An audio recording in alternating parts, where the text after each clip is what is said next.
Hello there and welcome to Pacino Stalemate. First time we've seen this in a tournament. First time we've seen this guy in a tournament as well. From Peru, it's Markov, everybody, playing as the Brits. Meanwhile, in the west of the map, playing as the mighty Wehrmacht, it's Hulksmash from Company of Heroes 1 fame. How can this Company of Heroes 1 tournament player do in this brand new game? First time appearance on the Master League. I'm A, and I've got Vulcan HT Gaming with me.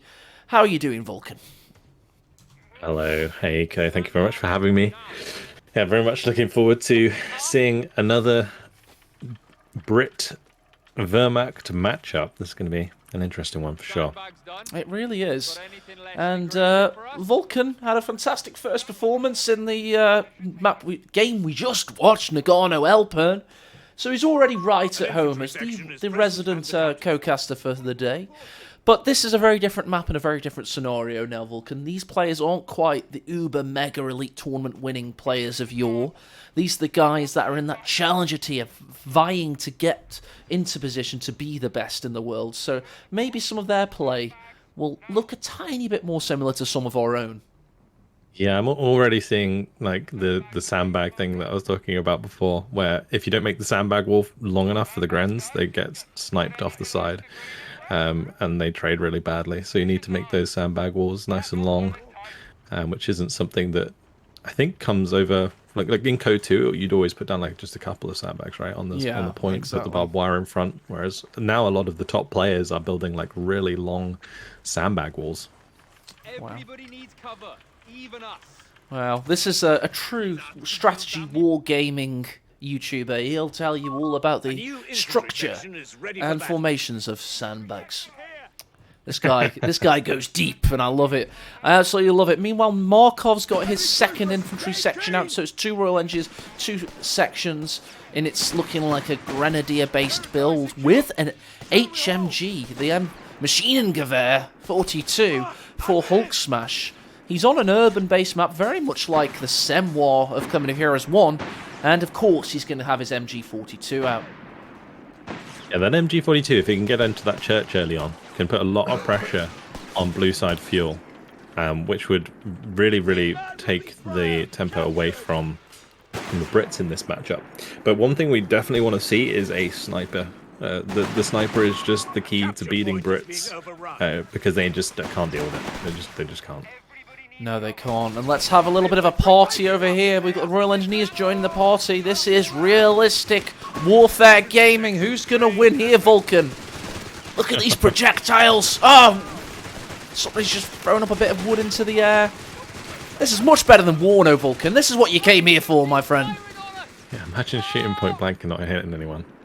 These guys got hit, so there you go. Those Grenadiers are forced away. Markov asserting dominance on these munitions points. He's going to have a hefty income. Yeah, you just can't take the trades with the field engineers.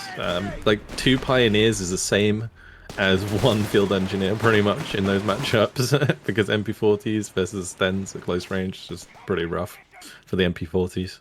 Alright, MG42 in the position I expected it to be in.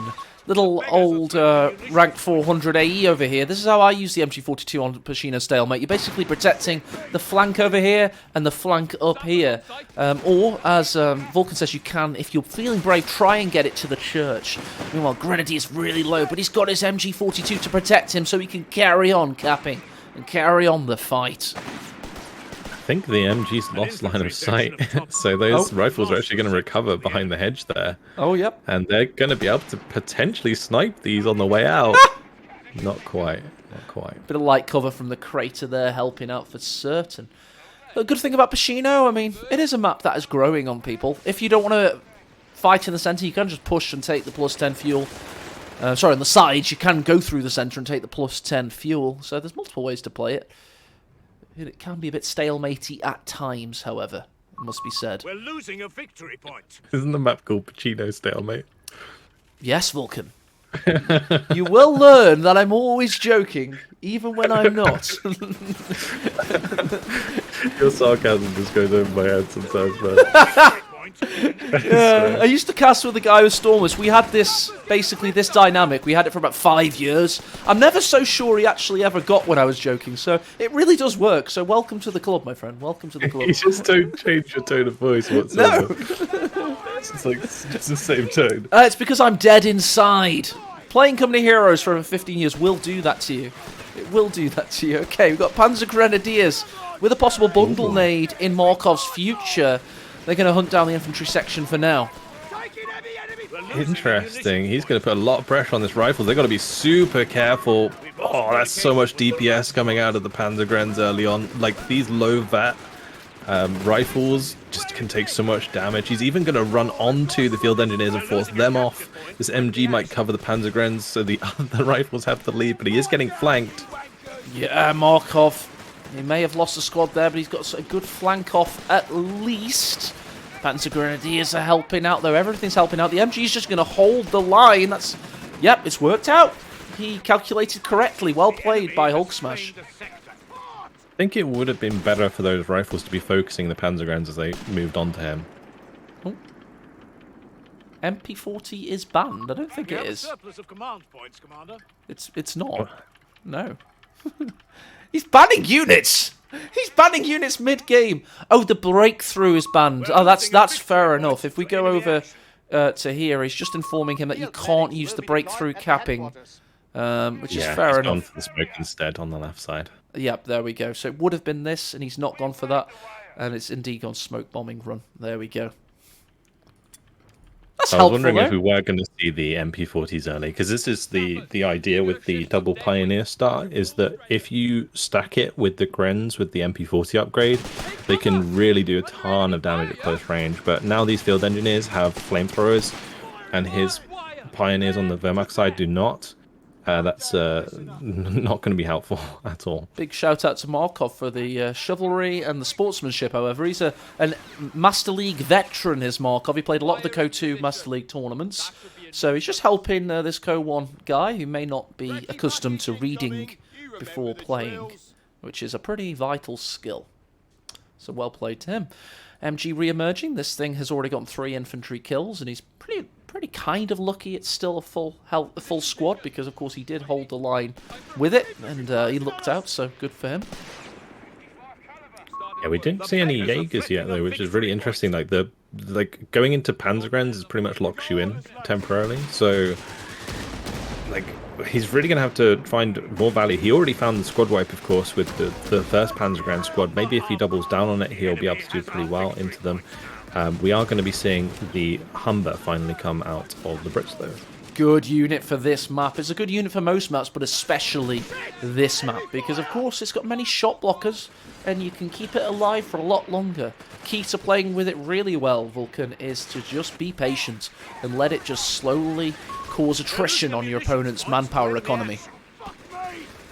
And we are seeing the first Liam-Phil sniper upgrade on the rifles as well. Now this is where the Panzergrens can get in trouble. If there's too many rifles, that's a nice nade. Well, yeah, if there's too many rifles, what are you thinking? Yeah, the Liam-Field snipers can outrange the Panzergrens, and then the Panzergrens just can't do anything in that matchup. Talking about not being able to do everything, a lot of things are being pushed off right now as Markov's Humber gets a first big win with literally no damage done, and that's because Company Heroes 1v1 is all about pressure exerted and soaked up. It's about the ebb and flow of battle and the map pressure. And it's like a beautiful water dance at times. You don't even have to hurt each other. I think in this game, Wehrmacht losing his 10 fuel is actually way worse for him, because it's going to slow down the Panzer IV, and then if he managed to actually cap the fuel, it doesn't look like he's going to, but early Crusaders can really just take it away in this game. A lot of mines planted. The Humber nearly accidentally triggered the shoe mine there. In the southwest, Royal Engineers and infantry sections aren't bothering to use the cover and stuff around them. The MP40 Grenadiers have to close the distance, so Markov's going to try and tempt him in here to a flamethrower base. Let's see how that works.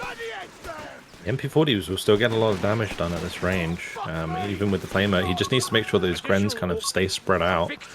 If they start clumping up a bit, that flamethrower is going to get a lot of damage in. Oh, yeah, Yep. there you go, Vulcan.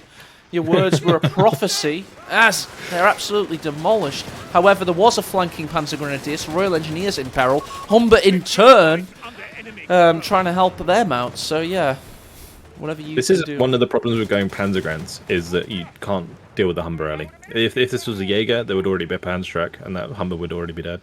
Do you know what's so bloody satisfying about this Vulcan? We're starting to see how Company Heroes 3 might look when it's tuned and balanced. The whole idea of if you go Panzer Grenadiers, you haven't got the Shreks on the Jaegers. This game does have some decent fundamentals to the tech trees in terms of risk, reward, and, you know, you make your choices, you live and die by them. So you can see when this game's fully, like, honed and tuned, it might actually be a really decent RTS.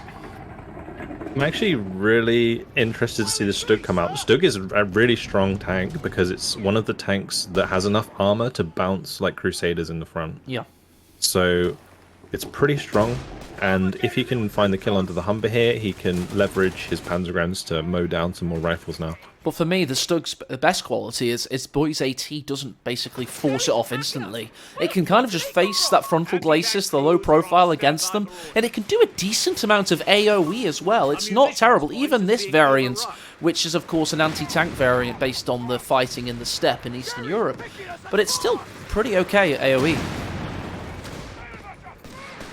Unfortunate that he had to retreat all of those infantry. Stug's gonna just be there on its lonesome, providing a little bit of fire Let's support. see if I'm right. Let's see if I'm right. Just how the Wehrmacht originally wanted it, of course. Originally, it was kind of an infantry vehicle. Taken our territory. I mean, it is assigned to infantry divisions. Yep. But yeah, this field engineer getting very low here. Those Panzergrens won't have the range to pick it off like the Jaegers would have. So again, another trouble with bringing Panzergrens over Jaegers. Their damage drop off at range is huge. Yeah, a big thing about the Stug is why it's such a big part of many Wehrmacht fantasists. Is it's almost like, oh, if only they'd listened to all the generals that just wanted the Stug to be this amazing anti-tank vehicle. And if only they'd listen, but no, they wanted them as part of the infantry army. But that was kind of what they were designed for originally. I could talk about Stugs for a long time. Sorry, guys, I could. But, yeah, it's a very political weapon as well, because people have used it for revisionist history time and time again. Because did you know that Mikhail Wittmann, he was a Stug commander? Of course you did. Of course you did. I bet you guys knew that. Oh, that MG in a little bit of trouble, but covered off by the Stug and those rifles being forced off from the high ground, which is going to allow the Grens now with the Panzergrens to move on. This is a really, really scary combination, actually. Like It Grens is. with MP40s with Panzergrens as well. If they get close enough, these guys can take a lot of damage. Not as much as I thought, though. A little bit of something for everybody. As the infantry section's forced away. And we do indeed have two Stugs, so Imperial Dane has assumed direct command of Hulksmash in this case. Meanwhile, we have this first 6-pounder out in answer. But a Stug flank! They're notoriously good at flanking, did you know, Vulcan? This is what they're built for, baby! The Stugs everywhere! This is the pro Stug micro right here. It is! Block the retreat path of the 6-pounder. I'm surprised he's getting away with this. I was really worried because I was like, you know, these don't have turrets, right? So the 6-pounder is actually pretty good choice against this, but he's allowed it to get killed. If only those Nazi officials had listened to the German army when they said Stug should be used for flanking. That's what a lot of history fans, let's say, are thinking watching this. There we go. As the Stugs, just the AoE, they wipe it for a second time there, Vulcan. Yeah, these Stugs are actually coming up clutch right now. The worst Look part at is this! these poor boys' AT rifles can't do anything while they're holding down. Third time now! Third time! Now just destroy the weapon and get out of there. Don't get greedy. Yeah, he gets it. He gets it. That's Oh! okay. He could have almost killed. Oh, is this? No, it's only Oh, gonna it's be just using the airburst. mortar. Yeah, it's kind of making him get away, though. I don't know if the airburst can do any damage against the Stugs. Oh, nice mine though. grabbing a victory point. I swear, whenever I use mines in 1v1, I only ever kill one model. I don't know if it's just because like bad mine placement or what. But... Yeah, it's just bad mines, bro. You need better mines.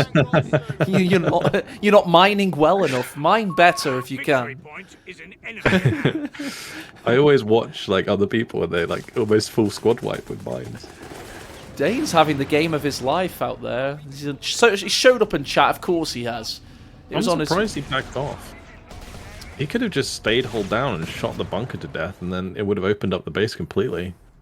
I don't know, maybe having too much respect for his opponent in this case. He's had a great push in there. He's dealt a lot of damage. Let's check out some of the kills on these Stugs. This one with 8 infantry kills, but are you ready for this one, guys? I'm reckoning this one's got a lot. Only 3, actually. Okay. That was relatively depressing. I expected that to be really high. It's done a lot of damage, though. I don't know if the weapon crew counts as an infantry kill. Classic Brit gameplay on screen. Yeah, absolutely. The Brit blob coming in strong right here.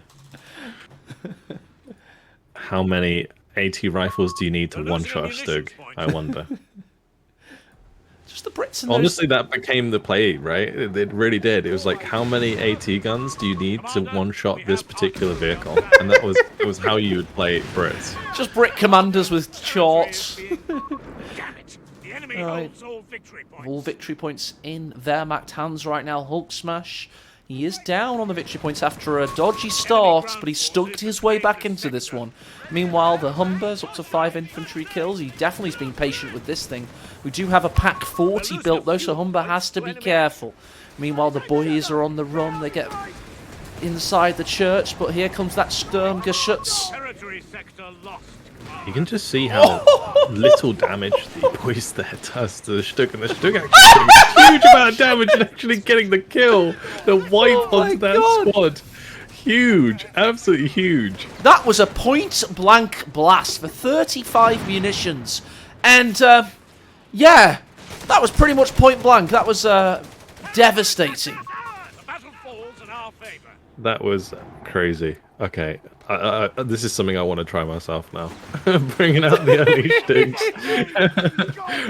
Screw Panzer IVs, they're too expensive. Bring out the Stugs.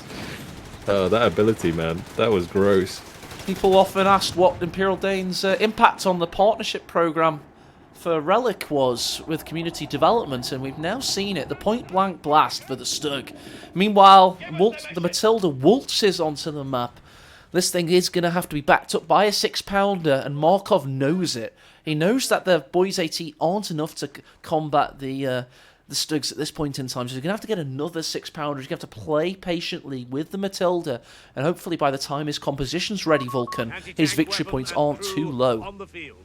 Yeah, I feel like Dane not capping this bot side victory point is definitely going to give the Brit player a chance to get back in the game, and like not holding that the whole time, but a nice little play with the rifles to go and cap that in the meantime. Oh, is he queuing up another one? Is he? Hulksmash ready and waiting. Can he get a bundle nade on retreat perhaps? No?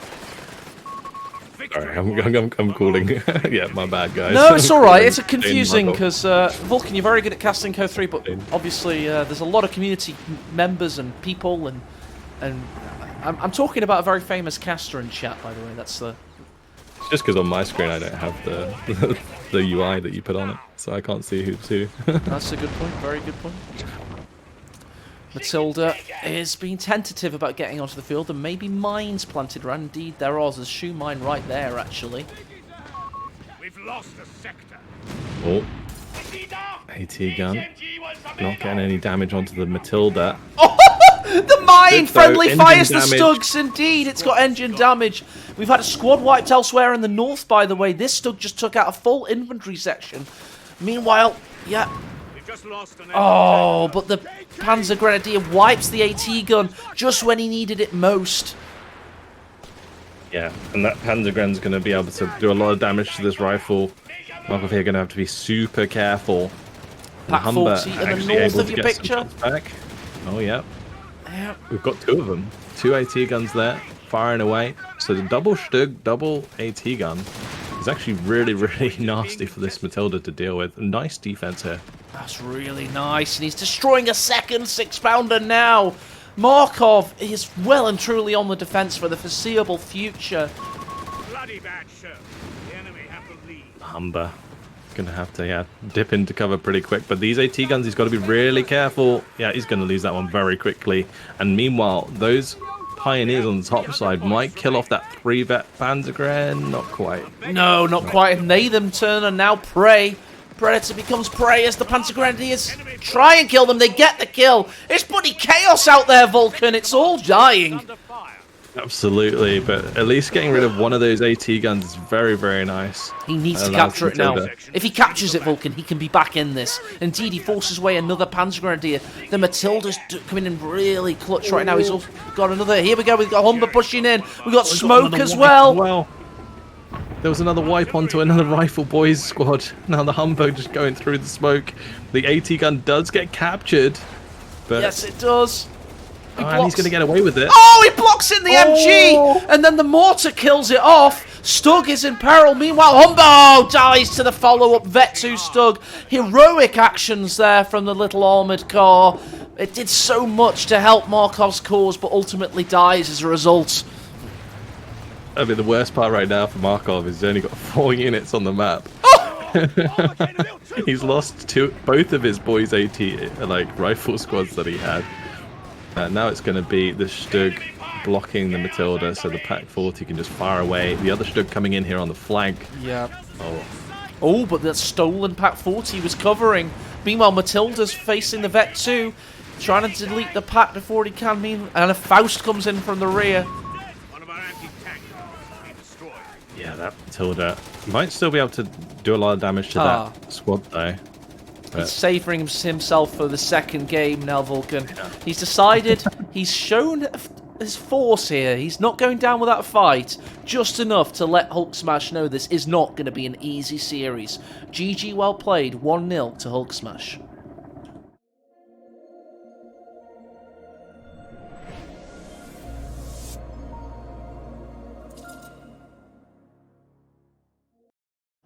Yeah, my bad for confusing Vulcan with the players there. I was kind of making up as I went along. But yeah, it's a good series so far, and we've got an excellent second game as well with a very meaty replay length. So if this is going to be a 2-0, it's still going to be a cracking series. Or if it's going to be a 2-1, it could be an epic series. So let's see what happens. Let's see if Markov can bring one back. I don't think he did too badly there, honestly. I was really surprised to see the Panzergrens in play early on, because it really allowed that Humber to have free reign on the map, but then the Humber didn't get as many kills as we would have expected it to in that situation. Sadly not, no.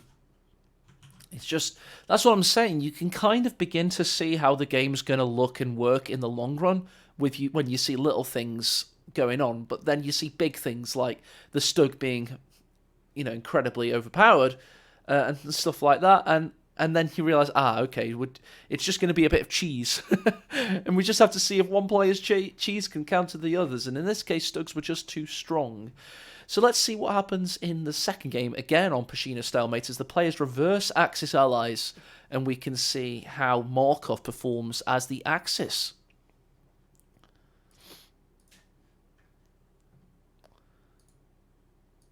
All right. Wow. We got an excellent second series as well coming in. There's loads of good games to cast today. It could be... That last one was nice because it was just very action-packed. Yeah. Very, very action-packed. What did I tell you before we started casting today? I said, I had this methodology down for Common Heroes casting with a partner. But I'm not so sure it's going to work for CoH3 because it's just going to be mental. It's all over the place. It's just like action, action, action. There's no time to chill and just analyze for a little bit. You just stop when you run out of breath, all right? You just get analyzing out of the way at the start. I do find this game very, very intense to play. But the thing is, the first 5 to 10 minutes of the game can be really chill, and then after the first 10 minutes is done, things just get wild. Yeah. Are you finding as well, now you've gotten used to the adrenaline of a 1v1, it's very difficult to take team games as seriously and enjoy them for what they are? Because I think team game players that can have a really nice time playing Company Heroes. They can actually enjoy their lives. If they had more than 2 maps, they would definitely enjoy their lives. But I'm not gonna lie. yeah, Team games are in a really bad place in CoH3 right now. Because there are some really ridiculously busted abilities. Like, for example, can't remember what faction has it, but the one that stops you capping, I think is it the Brit SSB oh yeah, one, the Special Forces one that stops you from capping. If you're in a 3v3, you can cycle it so the enemy team can never cap, as long as you have enough munitions. bloody hell. Yeah, Like there's a lot of exploits. Yeah, like it's really broken right now. There's a lot of exploits out there, unfortunately. We had to ban many exploits for this cup today. I mean, there's a list I have that's like a list of dark arts almost, and I couldn't publicize it obviously. But yeah, this game has a lot of exploits that I really am expecting Relic to fix them in the next month or so, possibly the next 2 months overall. Was I not allowed to mention that one? Oh, no, you can. You go for it. If you know about it, it's public. No, gosh, you go for it. If you know about it, it's public knowledge. See it that way. If I know about it, it's because I've asked some of the best players on the sly. Can you tell me what what you think is out there? And they know even worse stuff than what you know. So yeah, don't worry about it. There's a lot of stuff that's public knowledge, and there's a lot of stuff that isn't. And I hope Relic's fixing it. In fact, the team games definitely need sprucing up a little bit in terms of balance, because they do suffer a lot right now with certain abilities. Yeah. Yeah, I know what you mean. It's yeah. But so it wasn't what I was saying, that the adrenaline of 1v1, blah, blah, blah. It's just you're saying team games are broken, so that's why you're playing 1v1. Okay. Oh yeah, but I think for me with 1v1 is I do enjoy it for the adrenaline, and then like team games I enjoy because they're chill and I can just not care. Like it's the same with when I'm playing 2v2 is the sweet spot for me for that. I always thought that, to be honest, that you can't beat a bit of a 2v2 for that ultimate sweet spot. Right, there we go. That should do for that. I think 2v2 is fun in Co, for sure. I've actually done some 2v2s with Nath. Oh, really? Nice. On stream. We'll probably do some more at some point. That's lovely. Fun.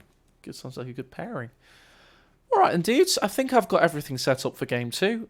Without further ado, let me just check. I've got that ready. Yeah, event queues are off. Let's go over to game 2.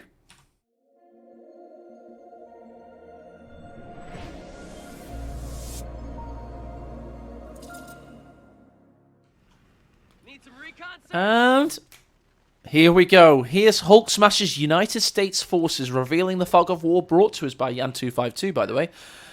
We see in the north, we have... That's right, it's Markov. Again?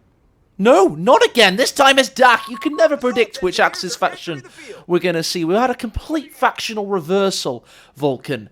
How are you fancying each player's chances with this set of cards?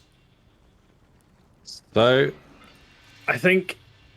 Well, it'll be interesting to see if I was going to say go Pathfinders, but we got the engineer upgrade early on. We're going assault engineers.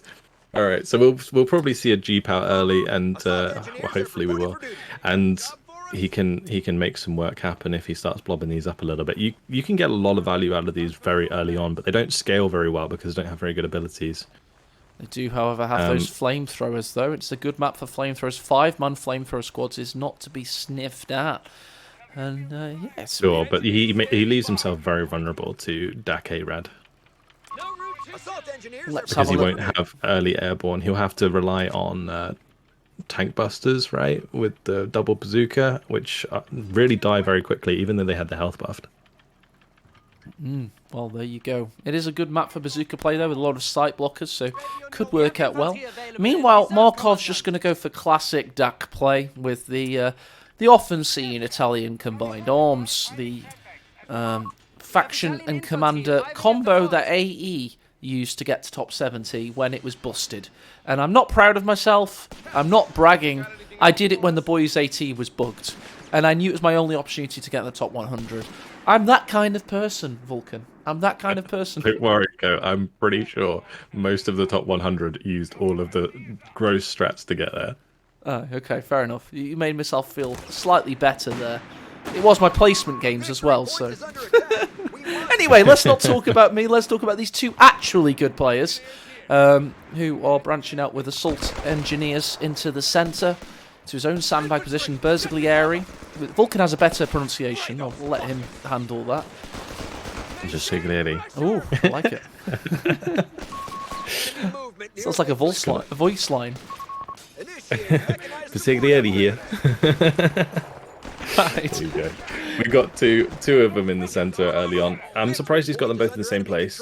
Usually you'd want to split them up because they're really, really fast and you can get really good map control. He can actually also outplay the assault engineers with them, and because he'll be able to exploit his range advantage quite a lot, which is why field engineers don't necessarily do as well into well, anything really. Jaegers, Grens, in this case, Panzer Pioneers and Berziglieri. If he keeps his range, which he's not in this case, then he'll be alright. Well, that was the one that popped the flamethrower, and how much health damage did it do? That squad's basically useless until he gets healing now. Berziglieri. In the centre at the moment, getting the fuels. In the north, we've just got a standoff over those positions. And yeah, I think Hulksmash with his incredible StuG's strats, let's call it, in that previous game. He's posed a challenge to Markov now, and Markov's bringing out the big guns. Who can blame him? Yeah, so the way that he's going to have to deal with these Pioneers is basically just stagger his rifles or flank them, which is what he's doing now. He's actually got them from 3 sides right now. He just needs to not let this Berziglieri go down. He's kind of letting the Berziglieri take 3 damage unless he needs to get into a building or something. Cover his position. There we go. In the north, we got scouts pushing up there. Panzer Pioneers, these are the ones that are low health, and yeah, he's going to have to wait for the ambulance because he's useless until it arrives. Yeah, that's very risky moving them back to the front line before they healed up, because otherwise you might just see a full squad wipe very, very quickly if these guys with the flamethrowers manage to get on top of them. Man down! Man down! The double Berziglieri will be able to keep chipping away at these squads. Oh, that Berziglieri there getting caught out by the one squad that does have a flamethrower already. Yo, but there's a burst in the north. Yeah. Earlier he was totally okay to get in the building because the squad that was chasing him didn't have a flamethrower. But now the flamethrower coming in clutch. It is indeed. Meanwhile, back in base, here's a familiar sight, the M16.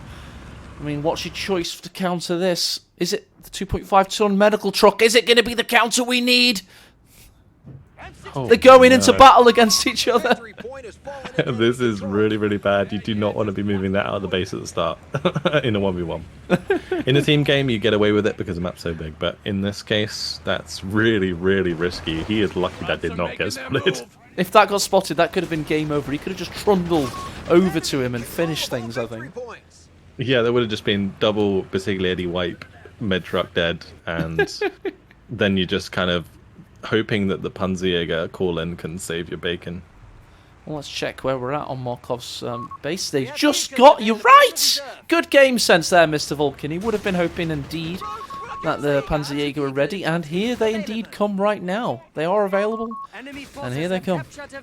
Almost like I've played the game. Whoa, you played it? Wow! Most... this guy's a god. Oh, here it comes. Right, this M16, he is going to want to take that out. He will be able to just chase it all the way back, but he needs to be careful that the M16 doesn't turn its gun onto the half-track, because it can kill the half-track very fast and wipe the squad. Not fast enough, my friend, and that's very dead now. Meanwhile, the Panzerjägers are just going to be able to be a nuisance now. Going around the map, fast capping. We've had a good mine planted here by Hulksmash, getting on a familiar spot there. Maybe they'll roll over it. Maybe they'll roll over it. Oh, nice. Quick unload there, actually. Yes, it Very was. nice. Very quick. Unfortunately, no wipe on that squad, but the field engineers there gonna go have to get out of there, get out of dodge, and he didn't actually end up capping the mid there. No, he did not. But we've got the tail of 2 trucks now. They didn't last very long, did they? But it's infinitely better value for the Massively. DAC player. massively, Sure. yeah. Markov's in a decent position now. These assault engineers with their flamethrowers haven't had them value you'd expect them to. This guy's only got 2 kills. The one in base has 3. Ambulance is going to be a combat ambulance, playing like a healer in a MOBA game or Overwatch or something. He's just coming in to help things out. This is absolutely wild ambulance play right now. This is pure confidence. And he might even be able to kill off this squad. They've taken our victory point. Assault engineers.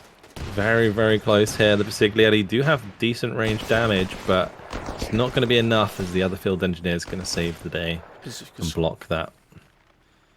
Yeah, and Bazooka Squad's been forced off in the centre as well. It's tentative out there as to who's winning. We've had a few scalps taken at this point in time, but I'm really liking Markov's confidence. He seems to feel like it may even be an Axis map from his perspective. He's not bothered. He just knows he's got his favoured faction now. And I believe his DAC ranks are much higher than his allied ranks. So yeah, maybe he's just going into autopilot mode. Let me get my ambulance out, let me push up my infantry, and let me own this city. Honestly, if it works really well, because it gives him so much map pressure. Like the double Basiglieri, now they're joined by the Panzerjäger, he's a lot less vulnerable to that truck getting run down. And he's actually set it back to the base for the meantime. So I think he's playing with it really, really well right now. And especially considering he went for the Basiglieri upgrades. He's managed to get them bolstered and get their breaders. Very, very nice. There you go. The manpower cost of all vehicles. And the recovery vehicle, if he's feeling like he can actually get into the centre of the map where those trucks are, perhaps. Not seen that in competitive play quite yet. What a good job we haven't. Meanwhile, US Blob's doing well, but the Bersaglieri have spread themselves out to buy time and just create a distraction, basically. Because whilst he's doing this, the map isn't being capped back into Hulksmash's favour. Yeah, getting War Machine early is definitely nice because it allows you to pump out some early tanks, some early Shermans for cheaper. The reason you go for the recovery vehicle in that tree is because it costs less CP. It allows you to get War Machine faster. I see, fair enough. But the 8-Rad here could cause issues, although we do have a Greyhound now coming out, which will be able to counteract. Yeah, Pintelmount already upgrading for the Greyhound. They're going to go looking for each other at some point as soon as their presence is felt. They've not yet to be seen, but the applique armor there for the 8-Rad. This Bazooka Squad won't even spot him. It'll think it's a moving bush. It'll be like War Thunder. Well, that squad actually needs to be really careful there. The field engineers cannot just tank rounds from the 8-Rad. That is not going to end well for them. And I think the Bazooka team can't really stand up against any squad 1v1, infantry-wise. They need to be supported well. He needs to be really careful this doesn't get cut off if it tries to retreat. They can when they start to destroy obstacles. There is I don't know if it's an exploit. I don't think it is, but basically the AoE can be quite spicy if you group them, spam them, and attack ground or destroy obstacles of your opponent's infantry. And I'm pretty sure that's just bad AoE balancing, and it's not an exploit. So yeah, you think they're bad, but Vulcan, you can make them kind of pretty OP against infantry. Yeah, I was told that by Captain S. Price of Poland, a player formerly banned for exploit abuse, so yeah. Oh, nice. We got double 8-Rad on the field right now. Now, double 8-Rad can deal with an M8. It can overrun an M8, and it can definitely kill off a scout squad here if it managed to chase it down, but not going to commit for that. No, indeed. Double 8-Rads are going to maraud around the map. And it's going to be double M8s to counter? I'm not sure about that, Vulcan. They are super cheap with War Machines, so it's not necessarily the worst idea. I just find that since they got their rate of fire nerf, they're not anywhere near as good against infantry, and that can be a problem. Surely Shafi. Oh, let's see. Let's see what the Greatest Greyhound does. The 8 Rads are coming in for him. Where's that bazooka squad at? There he is. He's going to help out. Where's the second M8 at? That's what I'm wondering. He needs to bring that over ASAP. If he can 2v2 these with the bazooka team there as well, that will definitely go in his favor. He really needs to get back a little bit of map control here, though. Get some more points ticking the other way, because he's losing all of the points at the moment. Except from the center. He's managed to cap that back by the looks of things. Indeed he has. What's the Dak player thinking at this point? Let's see where he's up to. Again, he's gone for that hard west side to get the Modelos out. And it's not about spamming the Dak light tanks anymore, it would seem. Yeah, particularly the early squads can do a lot of work, and the nice thing about having them upgraded is they work really well on the flank. Oh, we just saw a field engineer go down. I don't know where that was, but a field engineer just got wiped.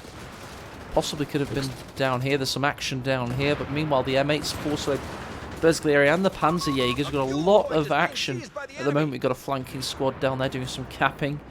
And, yeah, so that's what I was talking about with the Bersiglieri. Like on the flanks, when they're 6-man with the Model Breda, they are really, really strong. Because other flanking units that want to cap back, for example the Scout Squad, just can't deal with it. Good line of sight here.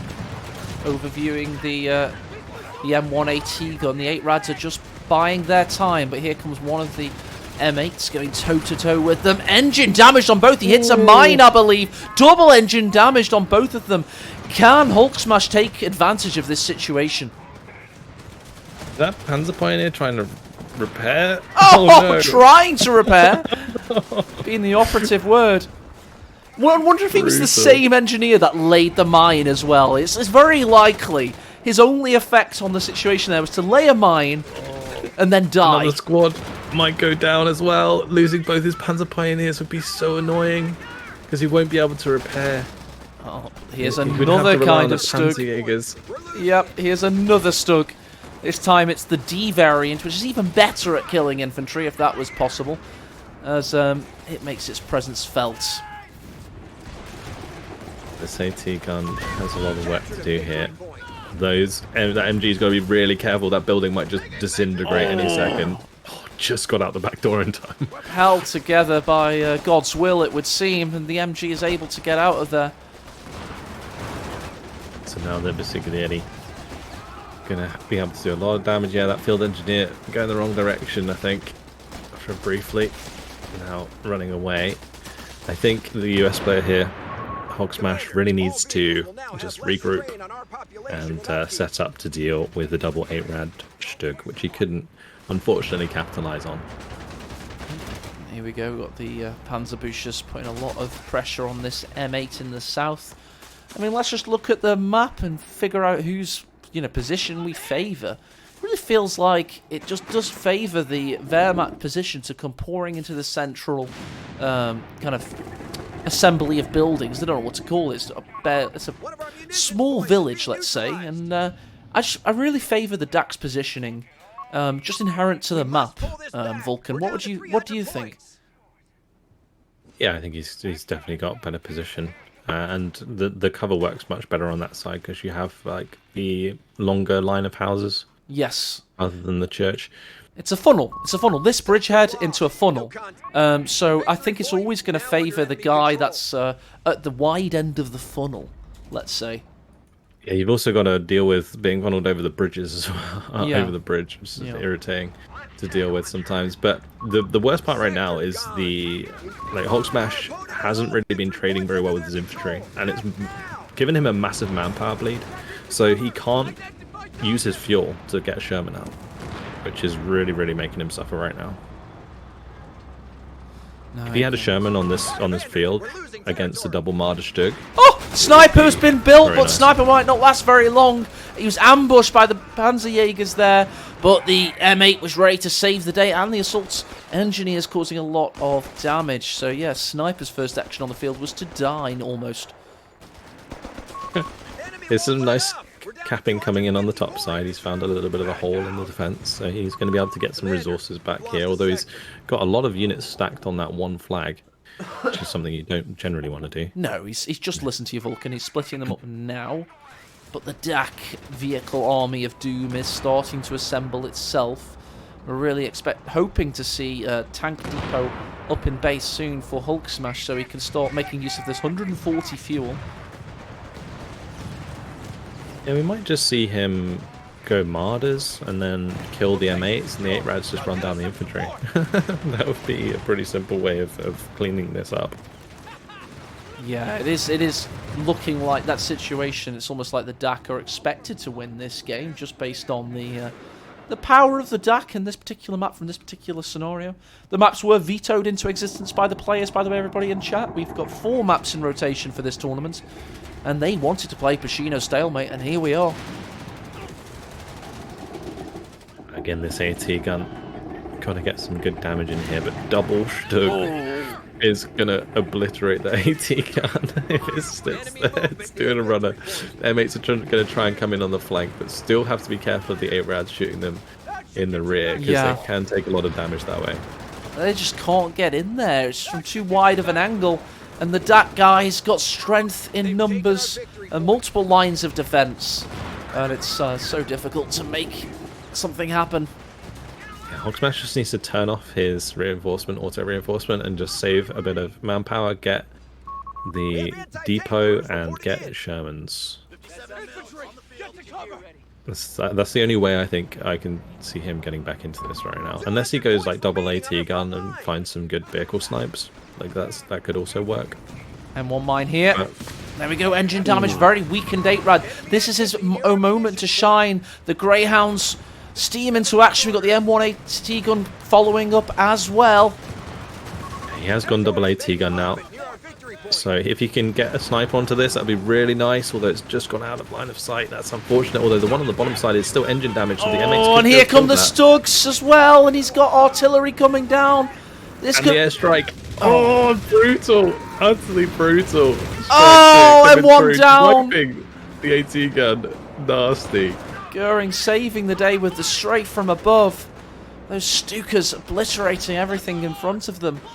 But Hulksmash is going to persist with this. He wants that stricken 8-Rad. Can he try and make something of this situation?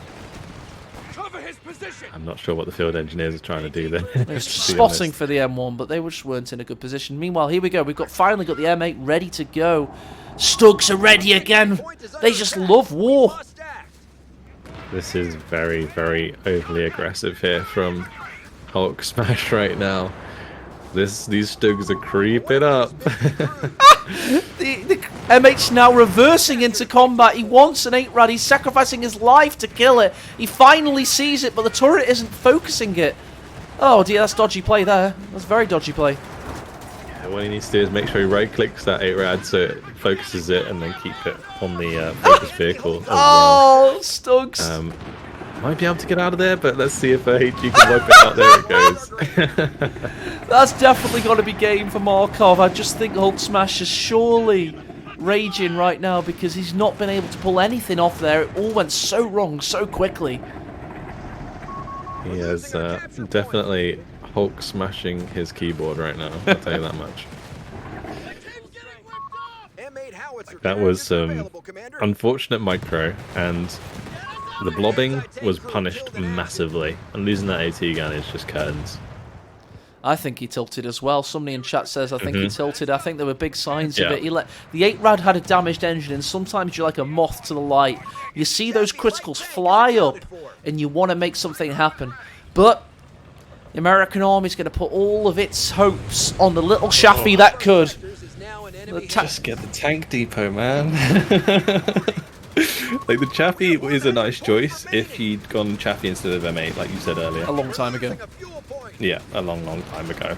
If he'd had double Chaffee rather than double M8, this would have been a very different game. Well, yeah, I agree. Also, I think this sniper was a strange choice. He's only gotten 4 kills with it, and it's not been in a position to really make itself work. I wonder if it's it was just way too late. Yeah.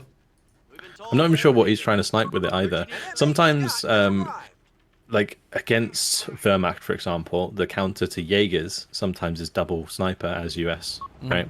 So, and that's because you can't really get value with your bazooka teams and Shermans versus Panzerschrecks and M4s. So you need something to remove the Jaegers from that equation. In this case, there isn't really a target for him to go for with the sniper, so it was a bit of a waste of manpower that he could have spent on getting the tank depot and getting Shermans. He needs to have watched that relic tutorial that went up on Twitter this week about snipers can't damage vehicles. I think if he'd watched that, he would be in a much better position in this game. It seems a bit harsh. But yeah, the Greyhound here going to be able to force off the top side. He is getting a little bit of ground back, honestly. The sniper can cap for him. Definitely what you buy it for. The sector's been overrun. It's theirs now. With the M8 scouting, maybe he can get a couple kills with it. We do see a lot of vehicles converging on the center, and on the bot side, nothing's moving. How are you going to counter this, Vulcan? I mean, how is he possibly going to counter this right now? It's so difficult. Two Chaffies would still do it. A few, yeah, but he's going to have to just like recoil. He's only got 38 victory points. He's staying until the bitter end. He's trying to cap the center as we speak, but it just feels like the Dak's in a Godzilla-like position, and right now Hulksmash is playing like Tokyo. Yeah, he went for a Scott, which was an interesting choice. Those field engineers taking 2 shots there from the StuG's. Oh, it is nasty when they start stacking those shots. Why is he built a Scott? Might get wiped. That took about 20 seconds to compute there. I saw chat mention the word Scott. I heard you mention the word Scott. But there's no reason on this planet to build a Scott in this, and it must be a misclick, surely. Must be. Oh, there we go. We got a squad wipe on the Browning. This is actually a brutal engagement right now. The double Scott, Chaffee, M8. Oh, the Scott space program. Down, and the M8's gone down. Oh dear. Oh, it's just doom all over again. Yeah. I'm not convinced that double Scott is really the way. That's very polite of you. That's very polite of you. They're gonna get run down by the the Scots can't counter the first vehicle he built around 20 minutes ago or something, you know what I mean? Oh god, this is very much why you don't go Scots when you're up against vehicles, ladies and gentlemen. I don't know what he was thinking there, and if he's trying to buy time and he was just being silly. It's just brutal to watch. Oh, absolutely brutal. Hulksmash, by the way, is one of the best 2v2 players in Company of Heroes series history. He actually wrote strat guides for Co1, very well received strat guides, like 50 pages of a Google document, how to play USF strategically. And here he is going double Scott against vehicles. He at one point, maybe like 10 minutes ago, he had to commit to the tank depot. Like, he's got the war machine, like, so yeah. Either that or just pump Chaffies. You could pump like 3 Chaffies. That would have been with the decent, amount of fuel and manpower he put into everything else. Just triple Chaffee with the field engineers. Definitely, yeah, definitely. Easy peasy. After that first M8, he had an opportunity to just pump the Chaffies. It would have been a viable strat, I think. Yeah, I think he was trolling as well, Androfy. I don't think it was real, Androfy. I think he's just playing the series, let's say. He's already won 1 game this series, and I like to believe the last 10 minutes has been less than serious play from Hulksmash. Not because I like to see that, just because I want to see a very competitive best of 3, and we are heading to a deciding ace game, and it will be on your screen in the next 5 to 10 minutes. Indeed. As soon as those 9 points disappear, just got to cap back that top flag, and it will finally be over. Nah. Don't forget, by the way, guys, that he might be vying for victory point control for faction decision in Game 3 as well. It may be closer than we think. But GG well played. We are indeed going to a deciding ace game.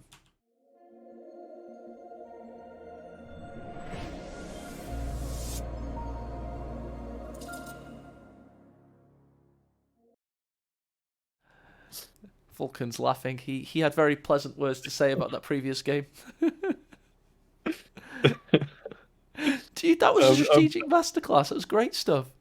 That broke me a little bit, I'm not going to lie.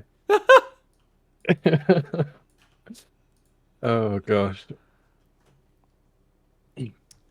We can head I back. guess I didn't mind the double M8, right? I really didn't Mm. because I feel like if you play it properly, you can be in a situation where you kill the 8 rads and then you can use those M8s to control the edge of the maps, right, where the StuG's aren't. Um, but he just didn't play it that way, and he blobbed, and then he got punished for it, and then he didn't build any Chaffies or upgrade to Shermans, which is, yeah, not sure about that. Yeah, I don't think he was playing seriously, to be honest. They probably don't expect to be cast as well, so they haven't got that expectation on them. Argentina Source, the replays are very available. It is part of an economy, though, and the economy is like people paying into the Master League fund $10 a month have access to the replays. So it is a bit, I keep them behind a gate, but it's for a valid reason. It's their content. They create the money for it.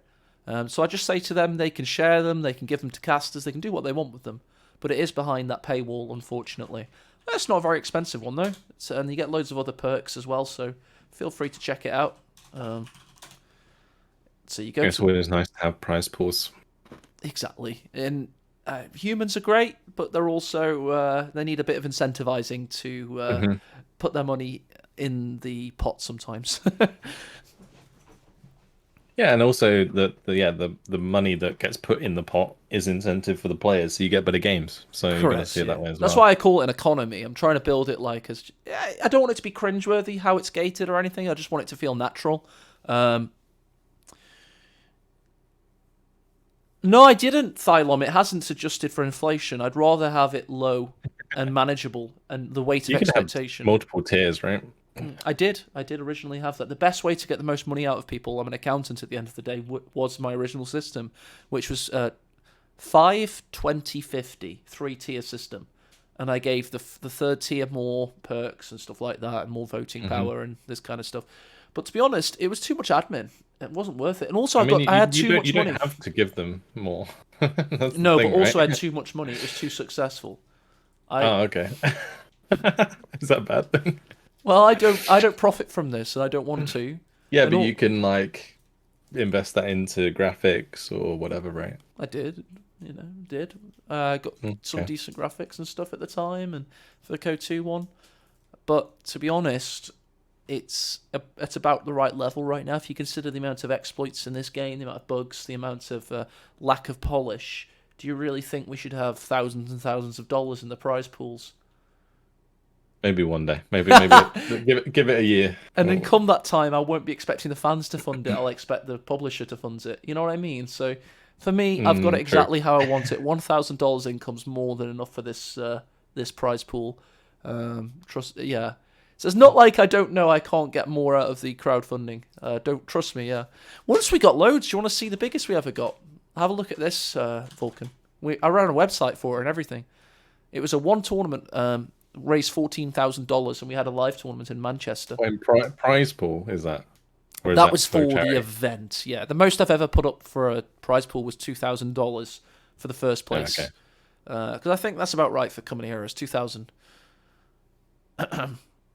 Yeah, we had a couple. We had 3 live tournaments for Company of Heroes 2 Pilau, the Grand Championship series of events, which I put a lot of effort into, and a lot of other people did as well, especially the players, and the people bloodily donating all that money, and then travelling across the world to attend, which was awesome. So yeah, we've had some good fun with this. Trying to cut me off again on my neck. I'm not! I'm trying to make you better. There you go. Oh, my neck. It was a really good laugh, Pilar. We did the last one last year, and we had a big barbecue up in Denmark, and it was amazing. It was such a good laugh. So yeah, I'm just going. Yeah, it's cool that you had an in-person one. Yeah, we've had 3 now. Yeah, it's been really good. The first one was fraught with technical difficulties. The second was a labour of love masterpiece. That was epic. It got 1.1 million views on YouTube, which I'm really proud of as well. And it was like the culmination of all of this work and all of this tournament scene. But that was 2018. And then after that, we kind of tailed off, and we kept it going with the Master League stuff, but it was never as hype as GCS2. But it's still been really good. We've had a great time doing this. And I mean, I'll be stepping down in the next year or so as an organizer, because I've kind of achieved everything I wanted. I kind of do it out of a sense of obligation now, because I know there's nobody ready to do it that isn't me. There's nobody like saying, "Oh, I really want to organize the tournaments and take all that stress on board." There's not a queue of people waiting to do this, so I kind of feel obligated. Maybe you'll fall in love with CoH3 even more though. Oh no! And then you'll just be like, I need to do this. I doubt that, my friend. I doubt that. So yeah, hopefully there's people that will organise tournaments for soon, and I'll love to take them, help them get set up and stuff. I can share the knowledge that I've built up and help from other people, because I didn't invent all this stuff. But yeah, there's a big body of knowledge that's ready. So if you want to organise tournaments and you're interested in it, just give us a shout. I'm happy to give you advice and help you get set up with the rule sets and the conventions, because the players expect certain conventions and stuff like that. And what I've seen in the past is people try and organise a tournament and they don't really respect all the conventions that have been built up, and the players are like, huh? And then it just doesn't happen. And then it's just a big cluster F. Yeah. Anyway, we're not here to listen to me talk. We're here to watch games. So let's get Game 3 loaded. I think CoH3 has some potential. Vulcan, what would you say? Potential is the right word? Potential is the right word for a lot of games these days. Unfortunately. But yeah, I don't know. I feel like they just need to polish it up, man. They just really do. Yeah, it's not finished yet. It's not done yet. Put it back in the oven. Is where we're at, but it's got potential. It's all right-ish where it's at right now. So we've got Markov as the allied player this time. Let's change that. Yeah, it's just a matter of, I think, polish it up. UI stuff, all the stuff that people expect from the old games, and then balance changes. And then once you got all that solid foundation, then you can really just bounce back off the next expansion or whatever they decide to do. Yeah, I think that's what they need to do. Yeah, I agree completely. And obviously a little bit more transparency and detail of when we can expect this. I don't mind them being wrong. I want them to be brave. I don't want conservative roadmaps. I want them to be saying, yeah, we're going to have all of this within the first year, all of this within the second year. You can hold us to it. Yeah. I'm not convinced they have the same amount of people working on it now than they did. I don't think so either. I don't think they're as big of a studio as some people think they are. But Company Heroes is a very fun game. We wouldn't be here if it wasn't. And we're here to watch Game 3 of Markov versus Hulksmash around about now.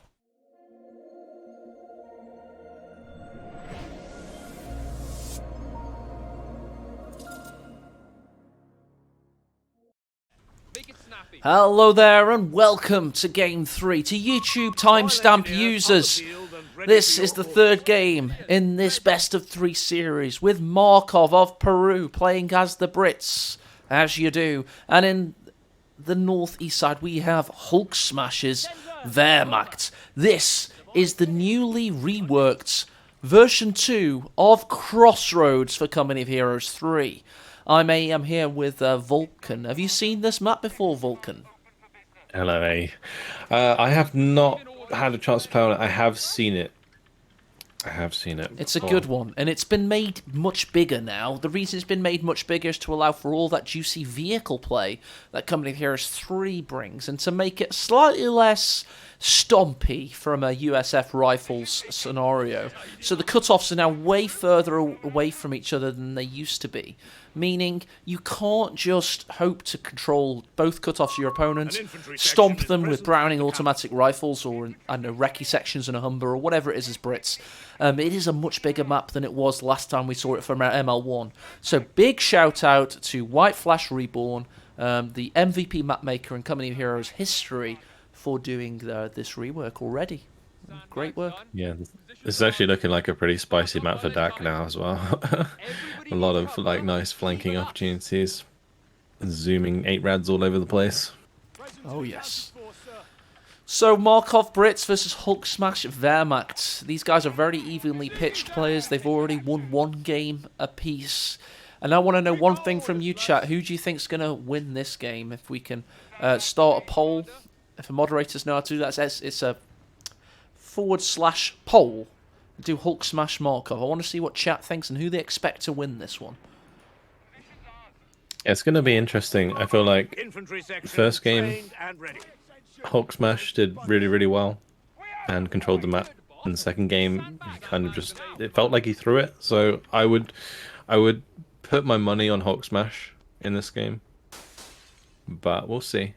I think like Wehrmacht, if he plays it okay, can do like pretty simple, you know, Grens into Jaegers, into Panzer IVs and just win the game. Whereas I think the Brit player's got to be smart about this. Yeah, Hulksmash not been smart about that engagement, just taking Grenadiers straight into infantry sections. That's not going to end well for him. And there's another one there, so yeah, that's a hard retreat and an unnecessary engagement. But he was able to get some barbed wire down on this very heavy cover, and he has been able to dominate the centre. Yeah, you don't want to take those equal engagements with Gren's rifles. You want to have like Gren's stacked with Pioneers or Gren's behind green cover while the rifles are not. And that's the only time you really want to take those engagements. Pioneers are just going to hold the line here on this victory point behind heavy cover, but of course the infantry section tries to negate the cover going around the side of it, buying time, however, for the Grenadiers to come in and help out the situation. They're forced back to base. Yes, that's exactly what we were looking for. Now he can probably triple team this lone rifle that's left if he went for it. It doesn't look like he's going to because the field engineers are coming around, so he's going to back off and play around the other side of the map instead. Dude, this is such a good map for MG play. If the MGs were slight... Well, there we go. We've got the MG42 of Hulksmash, and I think this is going to be clutch for him. Yeah, that's going to be a really... Oh my god! He got shot by the MG and barbed wire spooled out of his pocket. What you don't want to see is the insides of a Company Heroes working unit's pockets. They're voluminous, and we just saw what the contents was. Yeah, where do they keep that barbed wire? It's a prison pocket and a half. It is indeed, a TARDIS indeed. So we've got 4 infantry sections. Meanwhile, Hulksmash, as we've seen, is 2 Grenadiers into an MG42. And he's just teching something else right now. And what is he cooking up for? It's going to be a Panzer Grenadier. So pretty much the same build order as we saw in Game 1 of this series. Yeah, the Panzergrens did work out pretty early, but he just needs to be smart on the timing. Because he can really get run down by Humber. Like, double Humber here actually would be crazy. You could legitimately do that into Panzergrens. Yeah, he really could. He could get exploited via that if he's not careful. We go advancing again on the victory point. It seems Hulksmash has not been able to really capture many of the high munitions points on this game. He's instead been going for the VPs. Yeah, the other thing we saw as well is the Crusader AA. You know, we could see that, and that would absolutely ruin Panzergrens. Like, not having Panzerjägers would be rough. Oh, but this rifle getting very, very low. Unfortunately, not another unit there to stop that. Or kill it off. Tomcat with an excellent comment in chat. I think you need to play each map with a different strategy in Company Heroes to be truly successful. And Panzer Grenadiers are probably better suited to... Oh, we've got a grenade. To close quarter combat situations like we had on Pashino Stalemate. This map is clearly wide open, so maybe not the best strat for this particular map. Jaegers with Gewehrs would be absolutely awesome on this map, and we'll probably see plenty of rifles with Lee Enfield snipers, so I have to see if that comes true. But those Panzergrens are actually getting on top of them. Was that a breach? I think it was. Oh, threatens a breach for a moment, but the infantry section are no longer inside. Fair enough. Meanwhile, back in base, we've got platoon command post up now, so Humber soon to follow. We've got 40 fuel. He needs 240 manpower, though. Yeah, he is a little bit low on manpower. These trades aren't helping either. Letting those Panzergrens chip his rifle squad there. Yeah, he needs to get away from that. He does indeed. Markov having a great game so far. I feel it really feels like Hulksmash is going to have to get these support elements up very shortly to give him the mighty StuG which we saw him use so well in Game 1. Yeah, if he can get the Stug out nice and quick, honestly, it might really work out for him. With the Panzergrens, though, I still don't think they're a good choice. I would just rather see more Grens, honestly. And then as soon as you want to, you can just switch them all over to Jaegers once you get the building later on. That crowd control by the MG42 there, starting to show his worth. Let's check out Hulksmash's army. Is it still feeling like he's just not got as much on the field as his British antagonist? And then that's probably because he hasn't. And they have equal numbers of units, but the value of the units is very different. Like now these rifles there, they've got the Leonfield upgrade, I think. That's correct. And yeah, I think those rifles will start to dominate these long-range engagements. There you go. He's got the first Humber under construction, but long after he could have actually built 2's worth of fuel for the Humbers. So yeah, showing he may have just wanted to knock off auto-reinforcing base to make sure his vehicle timing was optimal. Yeah, the Humber is really late. Really late right now. As soon as the Panzergrens come out, that's when you kind of want to see a Humber like almost immediately. It doesn't really matter in this regard because he's so ahead on the map control. But I would just delay bringing out the Humber and just go for like a Stuart maybe, or just try and save the fuel for going Tech 4. Just like early Crusaders. Panzer Grenadiers Training center operational. capping up the victory point. They've got no anti-tank cover at the moment. Mine goes off and hurts that Panzer Grenadier with A fuel point is being a sight overrun. familiar for Vulcan. Only one model in the squad dying. Yep. The Humber here should be able to get quite a lot of damage. He needs to kind of drive around that bush though and start shooting it from the side. You can get so much more damage done if you shoot from the side of the cover. Yes, indeed. Attack ground as much as you can. The Pak 40, they ate the horses, remember. They can't get into position fast enough. And it's a very big, wide open map for vehicles, meaning the AT guns have a lot of traversing to do. Oh, that field engineer. I was going to say that was a very risky play with the field engineer running into Panzergrens like that. Finally, we're going to see something trying to deal with the MG. That's the base artillery being called in by the Recce squad. Oh, it is there. It's very pyrotechnical. I'm not so sure it's effectual, though. Let's see. No, the second Couple shot. direct hits would wipe that out. He needs to get out of there. The enemy have taken our territory. Has the British player picked a battle group yet? Yes, we've got British Air and Sea battle group. Interesting. So I see some commandos. yeah, no land necessary. Infantry training is underway. He's actually got that beautiful ability which blocks the cap, I think. Blocks the cap, you say? Yeah, And how I does think it it's do it. I that? think it's that one. Yeah, the one on the right. The naval blockade cannot capture neutral territory while it's active. What? No! Infantry will be That's not a thing, surely. It's a pretty busted ability. That's what I was talking in No. team games. Yeah, Whoa, that's the one you whoa, can whoa. cycle and just stop people from capping the game. Vulcan, the beggars are threatening. did you just suggest that in Coming Heroes 3 there's a busted ability? I know you're waltzing in here from your Warno and your Steel Divisions, but don't be suggesting that the Great Relic Entertainment would put a busted ability in the clearly incredibly polished Coming Heroes 3. I feel like I'm being told off by a teacher right now. Shreddy asked how long is it active for? It lasts for a minute. What? So it's actually No pretty way! long. Dude, that's busted as F. Oh my god. I hope we get to see it. That'd be amazing. Yeah, you just capture the opponent's 10 fuel, let Yeah. them decap it, and then just click it, and then they can't cap it for a minute. Yeah, it's pretty gross. Dude, we should have a game of that versus Breakthrough, where they just like wait a minute and then they can cap everything at supersonic speed.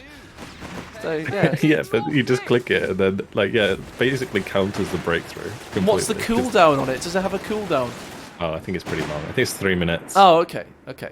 Oh, clearly, it's good design. Commando Paratroopers have the green light. But yeah, in the team game, you can just cycle it, right, between 3 players. Oh, you did not just say that. So you can just stop your opponent capping in general. Eminently, yeah. That's. And because everybody's going to have enough munitions built up. Well, assuming you have enough map control. Yeah. Don't try it at home, boys. Don't try it at home. Come on, guys. You just advertise to everybody exactly what they shouldn't do. I'm only showing you this so you don't do it yourself. It's just yeah, exactly. Just don't do it, guys. Don't do it. Don't be that guy. Yeah, the Wehrmacht's composition is a very traditional one. He's got a lot of support weapons, got a mortar, machining gewehr, Pak 40, 2 Panzer Grenadiers, a Grenadier, a Vet 2 MG42 now with 7 infantry kills. Reminds me of a Co-1 game. Yeah. Like a Wehrmacht Co-1 with like MGs, mortars. Yeah. Gren. Yeah, absolutely. Whereas, I think, are we going to just see Brits go straight into armor? Might be. Don't really see any new vehicles, so we got Tech 4, I guess, soon. Panzergrens are in trouble. Oh, if they get focused down by those boys AT.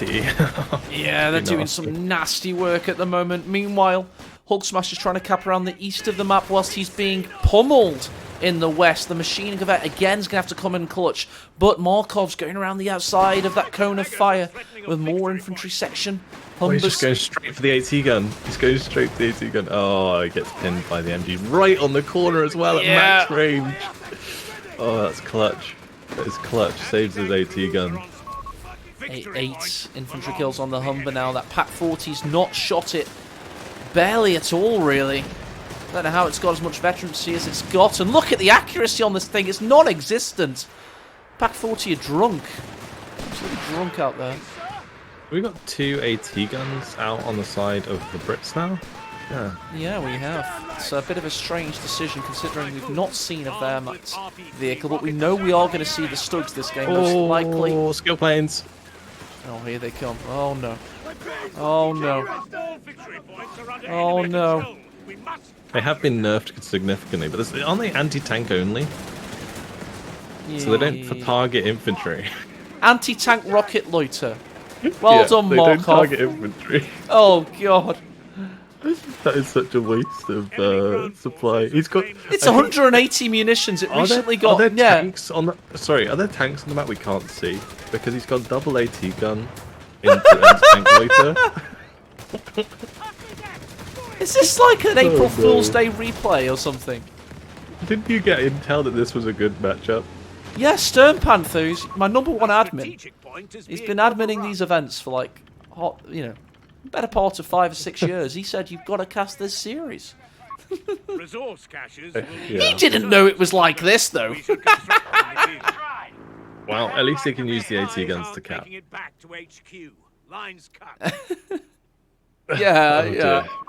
I was expecting an early Stug, and I mean maybe Markov was expecting Stugs, which would make me more inclined to say that the double AT gun would have been okay if the Stugs came out, because you need something that's going to be able to pen them.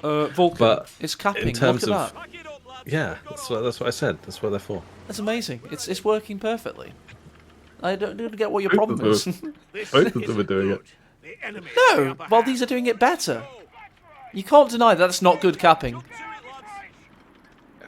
It's perfect capping. There you go. That's what you're on board now with Markov. Dude, I'm the master of copium. I've been casting Company Heroes for like 11, 12 years. You have to be. You have to do mental gymnastics sometimes just to make it viable in your brain. It's fine, don't worry.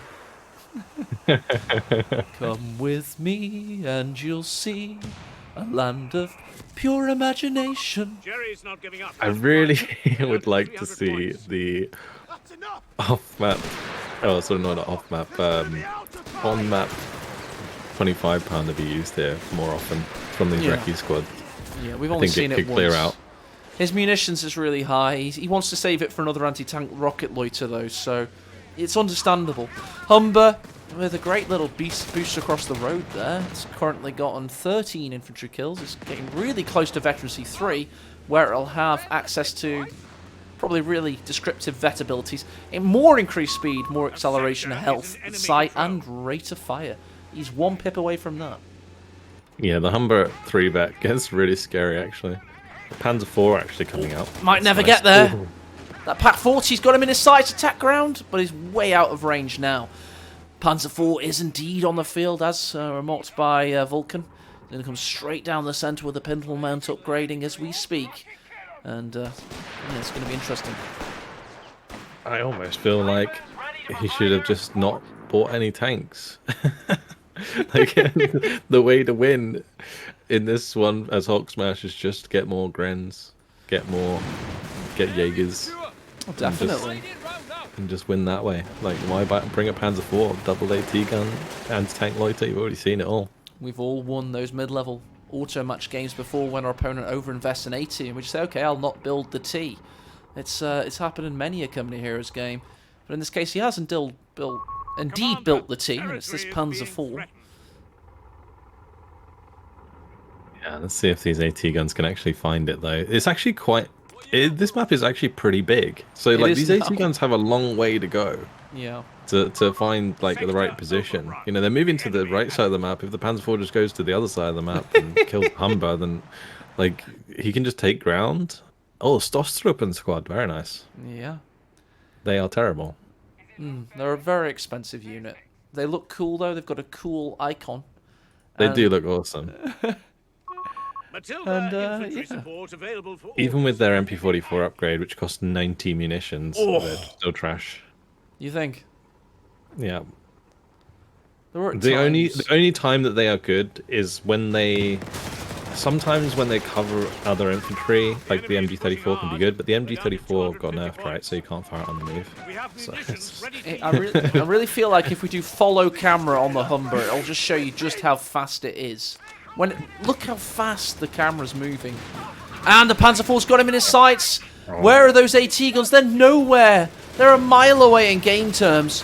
Vet 3 Humbers could be going down here. He's going to overshoot perhaps. No, Matilda tanks the damage and keeps it alive. Yeah, those AT guns didn't really react very quickly. They're now finally coming over. I think they were more just running away from the onslaught of infantry that's heading his way. The Stostrup actually heading towards them is using its MG. I think it was only the DAC one that got changed, actually. Yeah, that can use it on the move. We are losing territory. Perfect co-caster for this situation. He's used to talking in terms of commutes into battle. Is our Vulcan, of course. We're losing a few points to enemy action. Well, this AT gun's in trouble. The rear one with only 3 was down to 2. One more. And Matilda didn't quite block well enough. And No, but look at the health damage. That's a lot of manpower he could wipe here. Oh my, there it is. We do have the Panzer IV. We do have the Pack 40 on the side. That's right, the side of the Matilda, causing all kinds of problems for now. Got Panzer Grenadier pushing in as well, but a lot of health damage being dealt by the big Queen of the Desert heavy tank. Yeah, the Matilda finally got fixed, so it uses its coaxial, and that actually helps a lot with the damage as well. So, yeah, but those main gunshots, damn, that was nuts. It really was. Let's go over to Hulksmash and check where he's at with Luftwaffe. He's got the Stuka Loiter. You know what? There's like almost 400 supply on the side of Markov, and he can use his anti-tank loiter properly this time. This time on tank. That'll be impressive. Pack 40 could have this on, but he misses yet again. Meanwhile, on the west side, we've got a pin down on the recce sections. We've got more. This time, boys nice pushing in. Yep, they get the wipe there on the Pack 40. Panzer IV comes to help out. And I tell you what, he's pushed very far out here, has Hulksmash. But here comes the Stukas to save the day, possibly. Can that Stuka take down that AT gun? Was that a Stuka? I don't know, it was red smoke. It was a bit confusing, to say the least. I'm a blue player, that was red smoke. I was expecting Stukas. Yeah, I was expecting something like that. What abilities does he have as on Wehrmacht right now? I'll just wait for the lull in fighting. Okay, let's do a swapsies. Over to Wehrmacht. There we go. Okay, he's not doing anything. He does have the Stuka loiter. Yeah. He's Okay. He's got loads of supply as well, loads of munitions. 250, and Markov's got 340. Neither player really exploiting any use of mines. No. No. That happens every time Company Heroes games are released. Company Heroes 1, the mine spam really didn't come in until like 2 or 3 years in. CoH2 took longer. CoH3, it's like mines are one of the best things in the games. You just spam them to victory.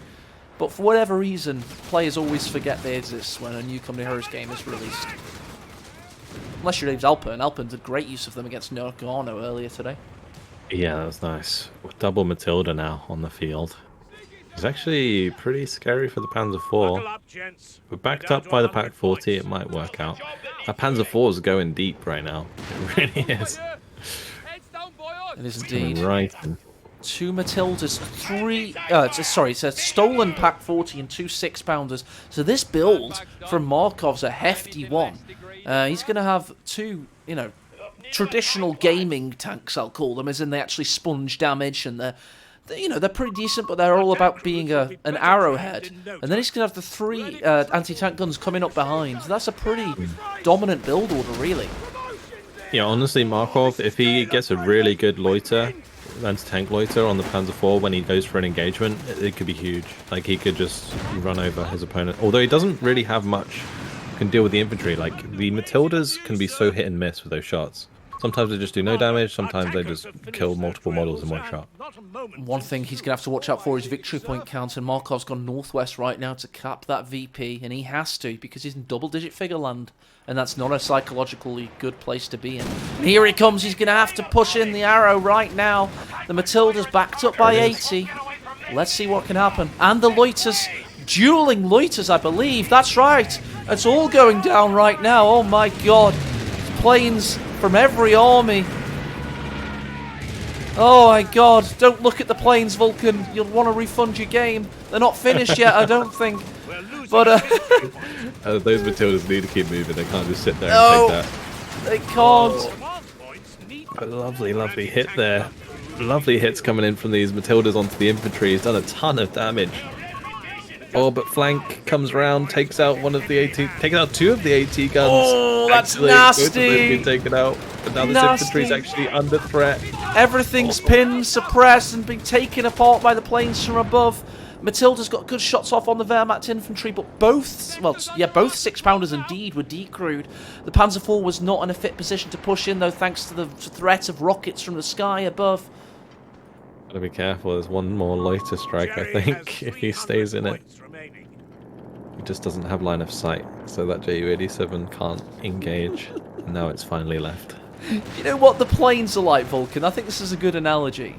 It's like when you're playing, you're playing with toys when you're about, I don't know, 8 or 9, Yeah, and you're playing realistically. Right now. Yeah, I know, right? And you're playing realistically with your tanks and your guns, but then you get a younger kid that comes in with a plane, and he's like, "Meow."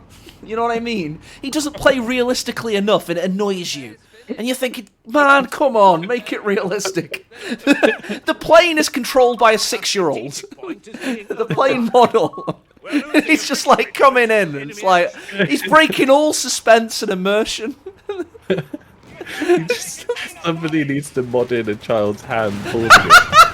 That would actually be perfect. With the way that it like turns instantly and like wrist flex. Yeah, absolutely. I can see it 100%.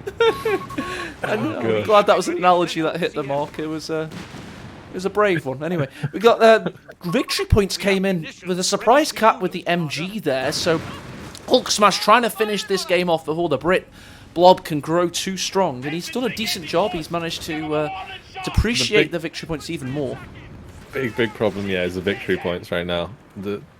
I think Hulksmash actually done a good job of holding 2 CPs the whole game. So he is really starting to put the pressure on Markov. Markov is going to be forced to take the mid back.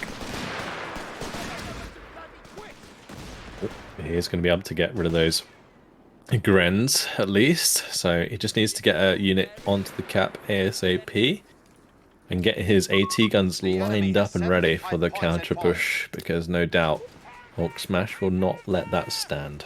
No, he won't. He's got a second Panzer IV. He's got more 75 points than remaining enough for us. munitions for a second loiter. He's just waiting for the cooldown. Meanwhile, we're going to get a third Matilda from Markov, who's at 77 pop cap and growing. Yeah, honestly, I wouldn't be surprised to see if Markov can hit up pop cap by the end of this. His AT guns are set up. I don't like them being next to each other, but the charge coming in with the Panzergrens. Oh, gonna get rid of those rifles very, very quickly. And oh, I thought that was like artillery or something on the infantry guns, but it was Bloody just hell, the Matilda there. 17 kills and counting. 18 now. Panzergrenadiers is in immediate danger, forced away. Panzer IVs are trying to get into the picture to back up the Pak 40s, but there's more Matildas than he can shake a stick at. Are you ready for it? Are you ready for the double loiter again? No, please, no. The timing is perfect. Come on, both of these guys who put their loiters down right now. Oh, Panzer IV kill though. Very, very nice. And the other one's in danger as well. Under a lot of threat. Oh, just Pak this 40 from the side as well. Oh, he gets it from the beautiful. side. The loiters are not going to help here. It's all done for him. Look at it. Oh my God. Look at when it comes in. It's your younger brother. He's playing with your army. He's not playing properly. Mom, he's not playing properly. It's not realistic enough. Charles got his hand on the fucking on the plane. He's going choo choo. These are die-cast models. We've spent ages painting for them. Okay. We had a paper round all summer, and your bloody younger brother's controlling them. It's just not right. What was worse about that was just how late that anti-tank loiter was. Like, wow. Those field engineers, dangerous spot actually. The Panzergrens, can they finish them off? Oh, he's sprinting for his life. They're now going to be finished off themselves, possibly. Indeed, this is definitely Markov's game to lose now. He's got an all-conquering build order. He's 95 pop cap into a very, very dangerous army. Meanwhile, Hulksmash, she's down to 51. I might as well call it there for him. If I was a boxing referee, I'd be waving my hand in his face saying, "You've had enough, son. You've had enough."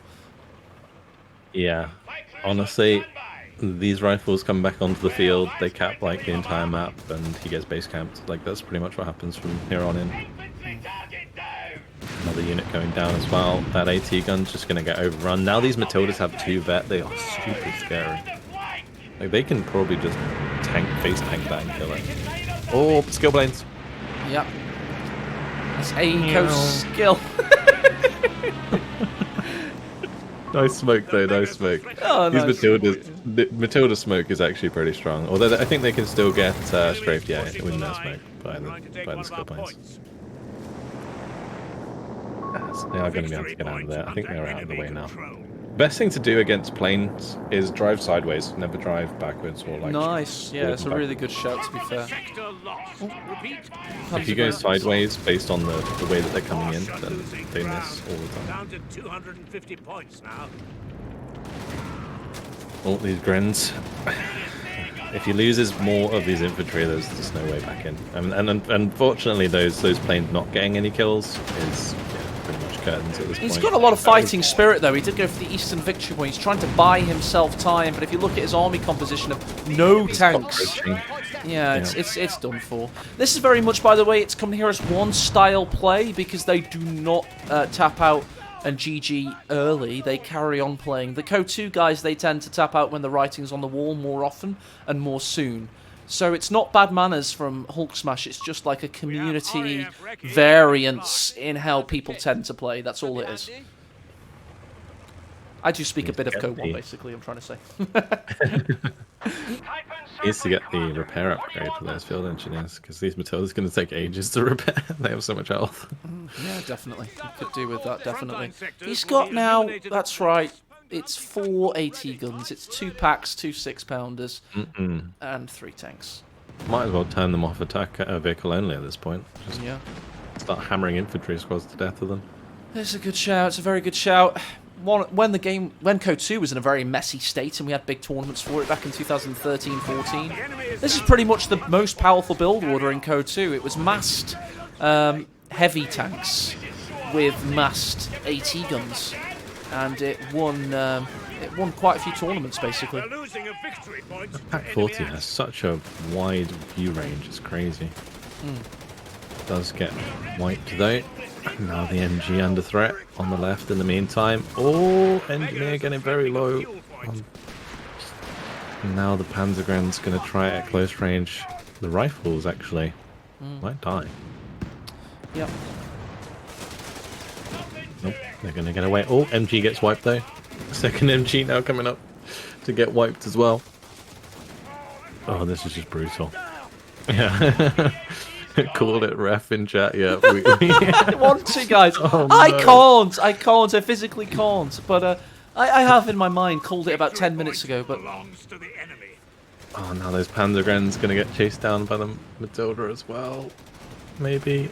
Oh, Stoss Troops that through. Going to clean up some AT guns. yeah, this is Steiner's Stoss Trooper. It's dead. One of our anti-tank guns has been destroyed. And the pro play The there. comeback's on! The comeback's on! He's going to wipe this tank for certain. Is he? Possibly. They're going broadside. It's a battleship fight. It's amazing how tanky these Matildas are. Matilda tank. Like how much damage that Matilda managed to do, and it was on like 3rd HP when I it know, started. right? It's ridiculous, isn't it? Yeah, the VP well- take has been surprisingly slow here. But yeah, we should just be chill now, Vulcan, and treat this as a break. This game is very much over. We'll try and get one of the top level games series to finish off the day after this one, guys. Whether Vulcan's still here is up to him, and I'll ask him in the break so he's not under pressure. As long as my community doesn't mind me being a bit late to the stream. The enemy is down to 100 points. That's a shame we wasted your energy on a less hype series, but we always got the Alperno Nagano series on YouTube later. That'll be good. My energy is perfectly fine, thank you. Okay, abundant I am a super pro professional. gamer over here. Matilda infantry support. I can go all day long. Us hobbyists, we think in different terms. We're not mega gamers like you. You peasants who have to do normal jobs. I'm of course kidding. Oh, that's a 3-star Matilda now. That's gross. Yeah, I wonder what it gets. Let's see the incredibly descriptive descriptions. Lots of rate of fire. Smashing work. The enemy I'm is not gonna down. lie. Hulksmash persistence here is like just amazing. He's an AI. A human would have called it ages ago.